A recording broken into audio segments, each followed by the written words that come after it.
Good morning, my dear student. Welcome us again in your chemistry class. And here our next topic is how do metals and non-metals react. Previously we have done physical and chemical properties of metals, children. You have observed that after doing various chemical reaction we have observed that in the electronic configuration, generally metals have in their outermost shell, they have either it can be 1 electron, 2 electron or 3 electron.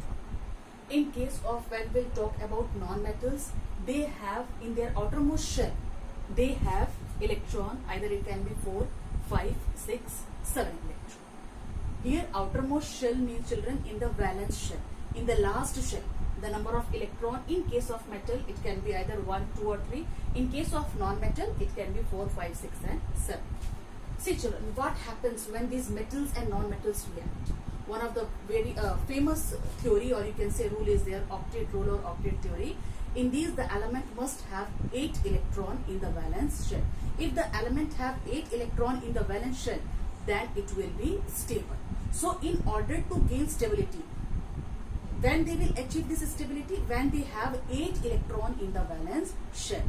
So these, I will show you various reactions in which metals and non-metals react in order to gain stability. They attain stable electronic configuration. After gaining or losing the electron, they will get a stable electronic configuration. See this example, children, in case of metal. In suppose I have taken the example of metal like sodium. Sodium having atomic number 11, and you all are aware of the electronic configuration of sodium metal as we have done in class 9th also. See the electronic configuration of sodium, it is 281. As you all are knowing that sodium has electronic atomic number 11 and its electronic configuration it will be 281. In K shell 2 electron, in L shell 8 electron, and in M shell, which is called last shell, it have, or you can say outermost shell or valence shell, it have 1 electron. In case of chlorine, you can see chlorine atomic number 70.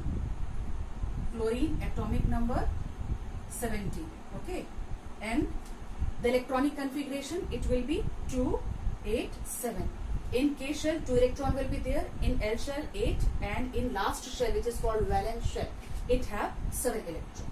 Now you can see, children, if the sodium, right now I told you about the octet rule, in case if the element have 8 electron in the valence shell, it will be considered as a stable one. So these metals and non-metals are reacting in order to have a stable configuration. You have seen in class 9th noble gas are there, like helium, neon, argon, krypton, xenon, radon. These noble gases, why they are called noble? Because of their very least reactivity. They are least reactive because they have stability. In the valence shell, when you will observe its electronic configuration, they have 8 electron in the valence shell. Not in case of helium because it attains doublet, while all the other follow octet. All the other members of noble gases have 8 electron in the valence shell. That's why they are highly stable. Highly, if the elements will be stable, then their reactivity will be very less. Why? Because they are stable. They are having 8 electron in the valence shell. That's why they are highly stable. So here, when we are talking about our metals and non-metals, while they are noble gases, okay, helium, neon, argon, krypton, xenon, radon, they all are noble gases. They have a maximum stability because they have 8 electron in the valence shell. Now see these metals and non-metals. Here from the electronic configuration, you can observe that when sodium will lose its 1 electron, it will have 8 electron in the valence shell. Now the sodium ion will be stable because after losing 1 electron in the valence shell, it will be, suppose sodium has lost its 1 electron, like Na, it will be 2, 8. After losing 1 electron, it will get 1 positive charge, 1 unit positive charge. You can say unit positive charge. Now it is a stable one because now it have 8 electron in the valence shell. Now you can see in case of chlorine 287. If somehow chlorine will gain 1 electron from sodium, now it have its electronic configuration 288. and because it is gaining one electron, here I will write Cl minus. Now see, this is also stable and this is also stable. In the last shell, in the valence shell, it is satisfied by 8 electron. It is a stable one, and in case of chlorine also it is having 8 electron. Now this Cl minus, this chloride ion is also stable. This unit positive charge, this will be called cation, and this unit negative charge here by chlorine, it will be anion. Now see children, here you can see the structure, dot structure. Here you can see sodium after losing its one electron. Sodium after losing its one electron, it have a stable configuration. Stable electronic configuration, it is 2,8. Now it is stable. In case of chloride minus, you can see after gaining one electron from sodium, it has converted from Cl to Cl minus. One unit negative charge, you can say negative unit charge, because it has gained one electron. You can see electronic configuration, it will be 2,8,8. Now both are having stable electronic configuration. As a result of that, children, after gaining one electron from chloride Cl, and because chloride has gained one electron, and here sodium metal has lost its one electron. As a result of that, it will develop unit positive charge, and this chloride Cl minus, after gaining one electron, it will develop unit negative charge. Now here you can see both are present in ion forms, Na plus cation and Cl minus anion. In physics, children, you will learn in physics, when these two charges come close to each other, certain sort of attraction develops, because you can see they are oppositely charged ions. It is cation and it is anion. It is positive charge and it is negative charge. Some sort of force will start regulating in between these ions. Okay, and this in physics it is called electrostatic force of attraction. The force exerted between two oppositely charged ions, or in between the two ions, it is called electrostatic force of attraction. You know this, these two are opposite charge, and you all are knowing opposite charge attract each other. Now see, this is cation and this is anion. Because these are oppositely charged ion, they will attract each other, and in physics this term used, that is electrostatic force of attraction. This is certain force. The certain force start existing in between these two ions, that is one cation and another is anion. That force is known as, here I have drawn also, positive charge and negative charge. This force of attraction, it is called, children, electrostatic force of attraction. In chemistry, children, this type of force or this type of bonding, in chemistry, it is known as ionic bond.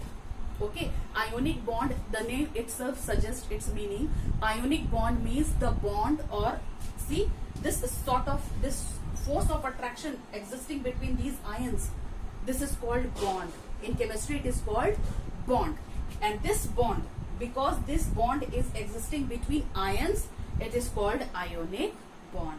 Why this is called ionic? Because the force of attraction is existing between the ions.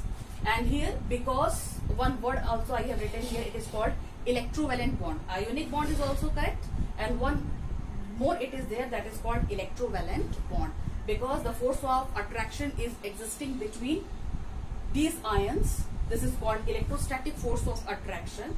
This force, the force arises in this is also known as electrovalent bond. Okay, so here you can see how sodium and chloride react together to form sodium chloride. Okay, here see the electronic configuration. First you have to do electronic configuration.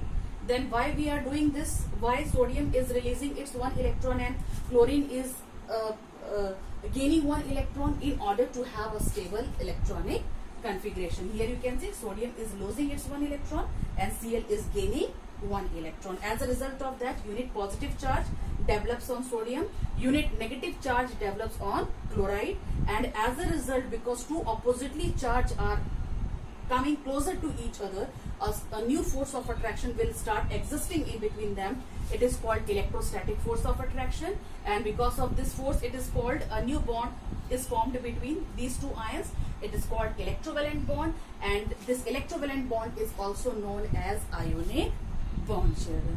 So just do all these things and you have to learn its electronic configuration. Okay.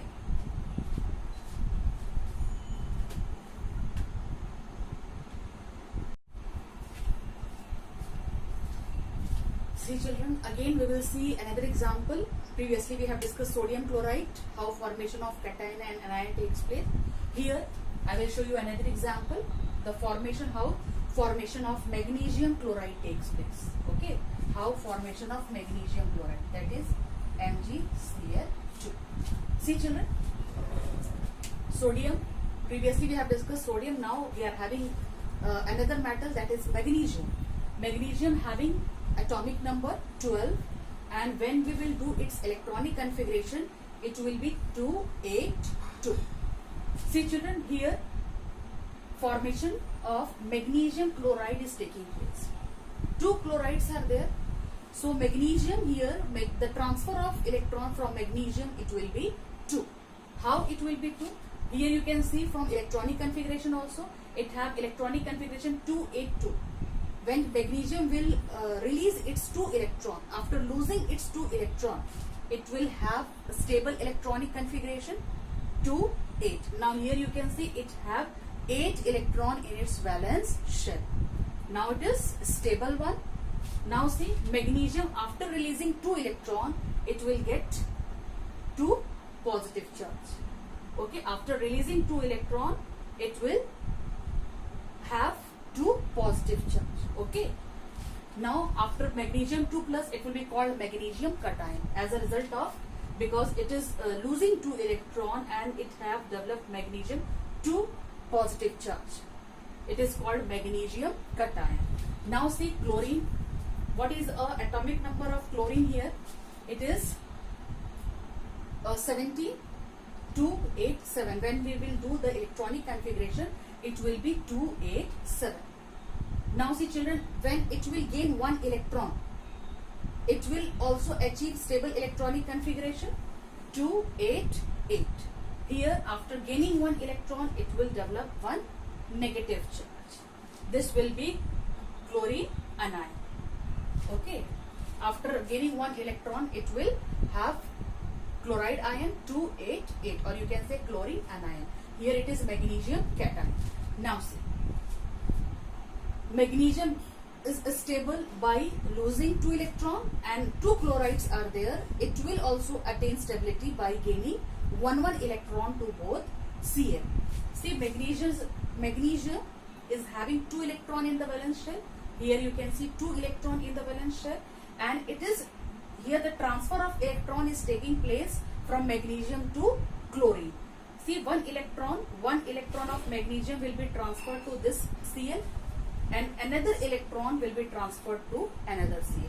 Here you can see in chlorine, the valence shell have 7 electron. It is 1, 2, 3, 4, 5, 6 and 7. And here also 1, 2, 3, 4, 5, 6 and 7. See children, if both the chlorine will take 1 electron, they will also get stable. Here you can see 1 electron, magnesium is donating to Cl, and another electron, it is transferred from magnesium to Cl. Now both the Cl minus are having 8 electron in the valence shell. Now it is highly stable because both Cl are having 8 electron in the valence shell. Now children, are you able to classify that which is cation and which is anion? The positive charge, this magnesium will be cation, and this chloride minus, this will be, because it is taking 2 electron, it is 2 minus, it will be called anion. See, magnesium 2 plus, because transfer of electron from magnesium to Cl minus will be 2, it will be magnesium 2 plus, and chloride ion, here they are gaining 2 electron. Here I have mentioned, see, 1, 2, 3, 4, 5, 6, 7 and 8. This electron has been donated by magnesium. Magnesium loses its 2 electron, and 1 electron is gained by this chlorine. Okay. Now here magnesium 2 plus, and here you can see magnesium chloride 2 Cl are there. So the transfer of electron from magnesium to Cl is 2.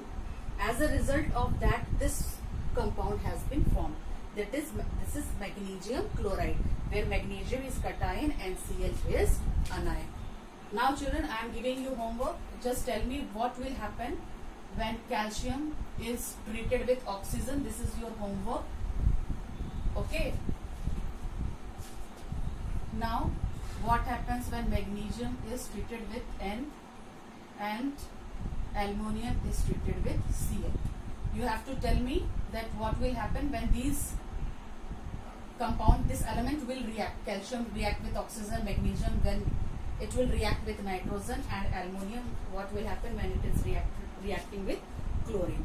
I think you all have understood that how metals and non-metals react. Okay.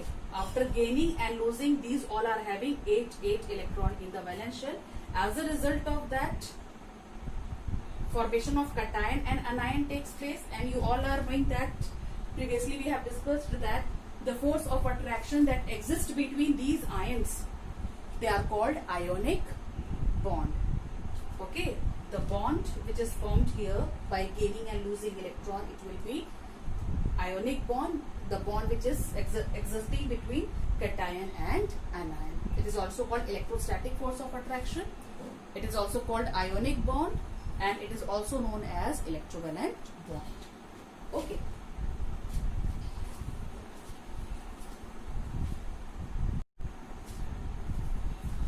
See children, here we will discuss our last topic, that is properties of ionic compound. Previously we have discussed how formation of ionic compound takes place by the transfer of electron. Now here there are few properties that we will discuss one by one. That is, first one is physical nature. What is the physical state of this ionic compound? So basically these all, mostly of the ionic compounds are solid in state, as well as they are hard also. The reason is that children, they are solid as well as hard because a strong these ions, that is cation and anion, are bound by a strong electrostatic force of attraction. See children, ionic compound is a compound which is formed by the interaction of ions, that is cation and anion. Ions are there, not molecule. And in between these ions, a strong electrostatic force of attraction is there. As a result of that, the structure of these ionic compounds are very rigid. Okay, as for this reason they are solid as well as hard also. See the second point, melting point and boiling point. Again, these ionic compounds are having high melting point and boiling point. The reason is same, because a strong force of attraction is there in between the ions. As a result of that, because the bonding is very strong, the ionic bond or electrovalent bond between these ions is very strong. As a result of that, large heat is required to break the bond. Because a large amount of heat is required to break the bond, they have high melting point and boiling point. Now see children, last one, solubility. These ionic compounds are soluble in water, while they are insoluble in organic solvent like kerosene, petrol, carbon tetrachloride, alcohol or ether. Okay, this solubility means they are soluble in water. They are soluble in water but insoluble in solvents like kerosene, petrol, alcohol, ether or carbon tetrachloride. Why is it so that these ions are soluble in water and not soluble in this solvent like kerosene, petrol? Because children, you know, this water have a very unique property. That property is known as dielectric property.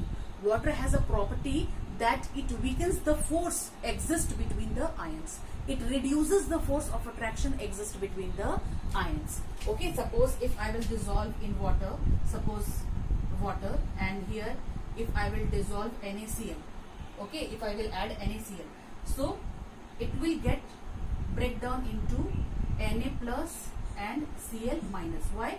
Because the force, they are having force, this Na plus and Cl minus, they are having force because these are oppositely charged particles. Electrostatic force of attraction is there, but water have a property that it